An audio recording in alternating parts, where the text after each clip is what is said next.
we started to report to R&R, and that was a big deal. Like when your spins counted to the charts, suddenly you meant a lot to the record companies. And at the time, the alternative format only had like 30 stations in it. So getting reporter status suddenly changed the world. And it opened the door for a lot of different things for us to do and get creative with the artists and with record labels. Welcome once again to the Talking Archive. I'm Josh Jacobs. That's the voice of Jim McGuinn, radio personality and program director of WXPN in Philadelphia. And last time we said to you, we'll find out what radio station Jim got his first on-air gig at a radio station, I think in Manchester, Vermont, WEXQ or EXQ as it was called. EQX. And it's still around. It's one of the great independent alternative radio stations in America. So after my high school station, when I went to college, I did a little of everything. I interned at a record company. I worked in record stores. I played in bands. I wrote for the college paper. I interviewed Robert Smith, in 1985 when I was a freshman in college and terrified. And I worked at the college station, which was in Champaign, Illinois, WPGU, which was a commercial station, or is, I think, a commercial station run by college students primarily. There was a couple of paid people, but mostly it was the students. And so you had a different experience than a lot of kids did in college radio, where I was actually like doing afternoon drive and thinking about the ratings. And we had, clocks, and it was programmed, but it was programmed similar to XRT in Chicago. So it was still programmed like a little bit more eclectically than a mainstream commercial station. So that was a great experience for me. But I really wanted to go into the record business. And when I came out of college, it was a sort of a semi-recession. It was 1988, and couldn't get a gig. And I had air checks, and a friend who had worked at the station before me was working at WWRX, which was in Providence, Rhode Island, and it was a classic rock leaning AOR station. And I got hired to do weekend overnights, and I drove across the country with all my belongings in a car, and I roomed with 3 college students. And I had a second gig washing dishes at a seafood restaurant while I did weekend overnights. And that was where I got my name, which was, my real name is Slu Sarek. And my first boss was a guy named Dave Richards. And Dave Richards kind of runs Odyssey's rock formats out of Seattle right now and has for many, many years. And he was the PD. And he was like, so you need to change your name. And I was like, I just drove halfway across the country. What do you mean change my name? And he said, well, he's like, Slesarek is just too weird. It's too ethnic. What are you, Polish? And I'm like, yeah, I'm Polish, And he said, okay, you're not on the air for a week. I just drove into town, like 1,000 miles or whatever. And it's like, you're not on the air for a week. So maybe go brainstorm, like make a big list of names, and then just like come back, in 3 days with what you like. And, Jimi Hendrix was already taken, but Roger McGuinn from the Byrds, his real name is Jim. That's right, yeah. But he had abdicated the name Jim and changed it to Roger in some late 60s religious conversion thing. So I liked, it sounded like, it sounds fairly natural, like believable. It didn't sound like Jim St. John or something. It sounded like, okay, that could be real, So that's how I became McGuinn. So that was in Rhode Island, 88. And it was a great learning experience. I worked with really good people. Rob Wagman, who later went into Christian radio and has had a huge career there. Dave, and others. I worked with Rob. And you worked with Rob? Yeah, I worked with him. He was afternoons on 95.9 The Fish, Los Angeles, for about a year and a half or so. And around the time he married Sarah Lee, and they now have 2 sons. Yeah, he's awesome, and we were super tight. We actually played in a band together. He's a pretty good singer. Wow. And he was the overnight guy, and I was the weekend overnight guy. So I worked my way up the ladder there, where I was like weekend overnights, and then they let me drive the van. So I became the promotions assistant So I quit the seafood dishes washing, and it was pretty humiliating. I'm like, just graduated college with honors, and I'm washing dishes with a 14-year-old next to me doing the same job. And I'm like, oh my God, what am I doing with my life? But made it through, became the promotions assistant. And then eventually something happened. Rob got promoted, and then I became the overnight guy. And then the morning guy went on vacation. Kids, don't ever go on vacation. They had me fill in for the morning guy. And at the end of the week, they said, we're going to fire the morning guy. We want you to do mornings. I was like, what? I'm 23, and it's a classic rock station. So I ended up doing mornings for like a year or so. And I was there for a while, but I could tell things were heading south at the station. I was moved from mornings, then I was moved to middays, then I was moved to evenings. And at that point, the job came open at EQX, and which was a small market station in Manchester, Vermont, but it covered the Albany market. And there, they had a walkout. The staff had quit on the ownership. And the story was that Stevie Ray Vaughan had died, and the owner, who was this real character named Brooks Brown, didn't think they did a good enough job covering the story about Stevie Ray Vaughan. So the staff said, well, we should have a news person. And apparently he said something to the effect of, well, okay, I'll hire a news person, but you'll all have to take a pay cut because I'm going to have to cobble together the salary to hire the news person. And they all quit. And I smelled, some would say that's a bad situation. I'm like, this is an opportunity for me to get into alternative radio. And eventually I got the music director job there. And then about 6 months later, I became the PD. And it was like the best thing because I was 24, 25 maybe. And I was the PD of a radio station in the Albany market. And this was a moment when alternative music was really starting to reach new ears.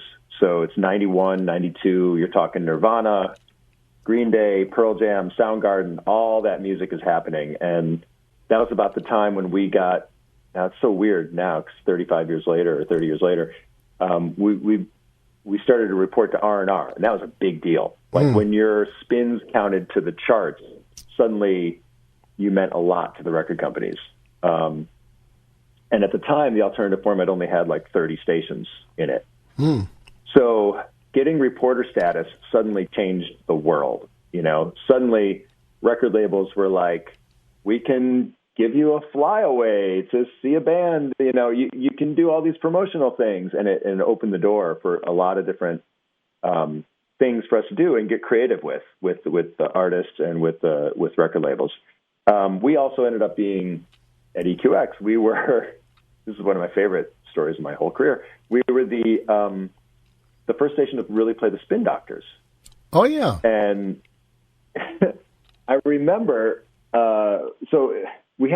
they were coming to do a club show before they had their first, the album that became big, Pocketful of Christmas. Before that album was out, they came to do a club show, and we had a spot, and we started getting people were calling, going, "What's that band? What is this song in this spot?" And we're like, "Huh, okay." And then the album came out, and nobody, the label wasn't really doing anything with it. They were just going to have them tour and do a little college radio, I think. And we started playing it, and then the record started selling top 10. SoundScan was new in measuring the sales of records at the time. And it was selling like crazy in Albany. And I wrote a letter to the record company, and I said, you might have something here. Instead of being a college band that you're hoping to sell 50,000 copies of, I bet if you took this at radio, you could sell, 300,000 copies. And they sold like 8 million. Wow. So, and the cool thing is that the band gave us a ton of credit for being the thing that pushed the label to do it, to put the effort in. And so for us, then, when there were stories about the band when they broke, because they were kind of this little band that came out of nowhere, New York, but nowhere in a way.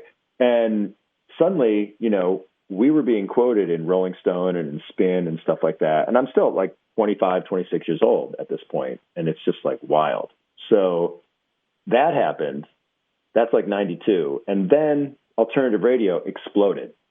Suddenly you had all these stations, the Edge format and all these, the format just went from kind of an East Coast, West Coast niche to every market had to have an alternative station. And it went from 30 or 40 stations to about 100 in the space of about 2 or 3 years. Good news for me and for a few other folks was that those stations needed program directors and hosts. So that's what led me on the next phases of my career, which was mostly I went to St. Louis, and there was a newish at the time station there called The Point, KPNT, and they had been signed on and hadn't done that well the first 2 years, but they didn't really have. There wasn't really enough people with experience in the format to help guide it. So, when I got there, then we had a lot of success, and we really took down. KSHE was this dominant rock station in the town, and we kind of knocked them off their pedestal, if you will. I think we went from like a 1.8 to a 4.8 or something like that in like a year. Wow. So which was big, and it knocked them from a 10 to a 6 or whatever. So that was a huge thing for me in that time as well, was that time in St. Louis. And again, great team, great friends, so many excellent radio people. Sarah Clark, who does mornings out at Alice in San Francisco, was on that staff.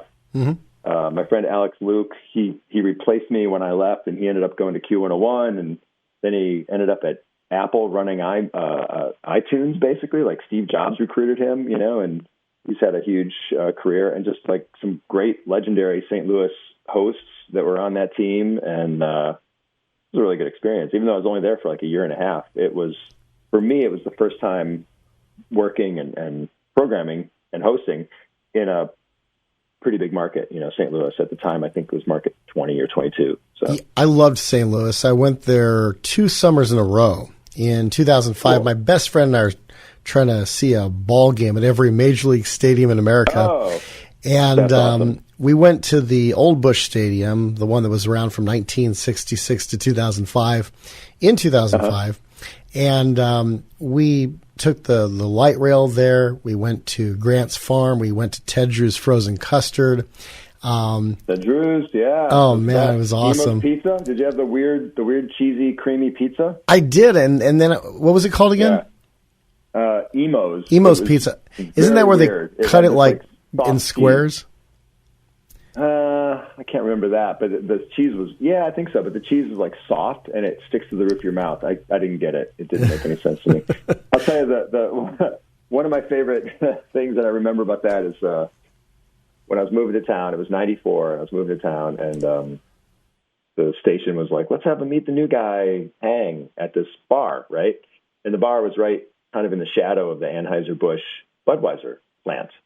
And so I got there early, and I go up to the bar, and I'm like, what kind of beers do you have? And they go, "Oh, we got all kinds."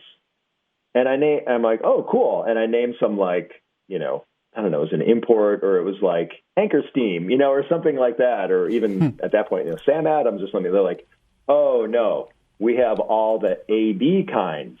And I'm like, "Oh, it's a company town."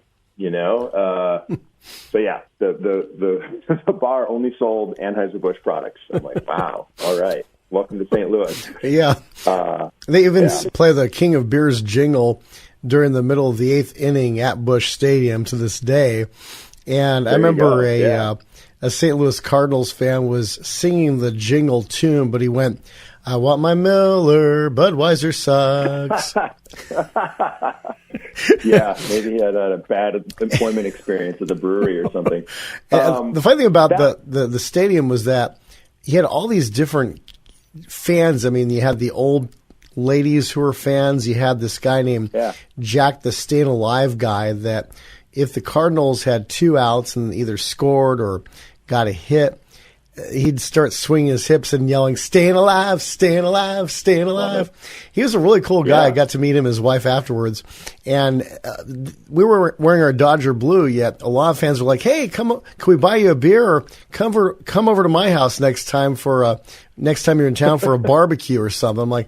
I'm hanging my head in shame. I was like, I hate LA. It's so rude. Yeah, I mean, it's there's a lot of really good people there, and there was a very famous music fan in LA named Beetle Bob at that time in the 90s, and he had a kind of like a Beatle haircut, and he would wear like a mod Beatle suit, and he would go out to shows like 5 nights a week, and he always did this little dance right up by the stage. Any musician of that era would be like, "Oh yeah, Beetle Bob, St. Louis." If you had Beetle Bob at your show, you knew you were at the right show, So when I was there, we were like, let's put him on the air and have him do a show report, like for each week. Like, what are the best shows in town? What are the shows he's going to go to and stuff, which was a great exercise in like hiring someone who's never been on the radio and trying to, doesn't always work. So it didn't always work, but I was glad that we did it, and glad that we helped Beetle Bob get a little even more fame than the fame he already had. If you Google Beetle Bob, you will find a lot about Beetle Bob. Beetle Bob.